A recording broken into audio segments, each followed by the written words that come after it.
Pemirsa, Dinas Pariwisata Kota Jayapura, Papua mengoptimalkan penarikan retribusi terhadap 3 objek wisata di Jayapura. Hal tersebut dilakukan sebagai upaya untuk meningkatkan pendapatan asli daerah PAD agar dapat melebihi target sebesar Rp64 juta.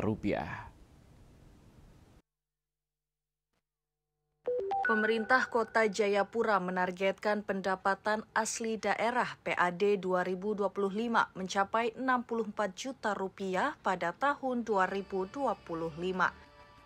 Sebagai upaya meningkatkan PAD Jayapura, pelaksana tugas Kepala Dinas Pariwisata Kota Jayapura, Richard Nahamuri, menyebut pihaknya mengoptimalkan penarikan retribusi dari 3 objek wisata, yakni Taman Imbi, Jalan Jerambah, dan panggung-panggung pertunjukan.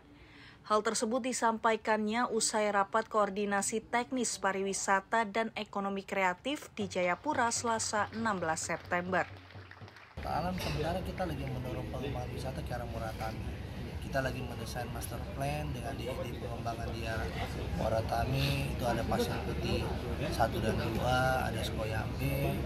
Pokoknya arah kebijakan pengembangan pariwisata ke arah sana. Kita membangun infrastruktur di sana, tapi dimulai dari perencanaan yang sementara kita susun.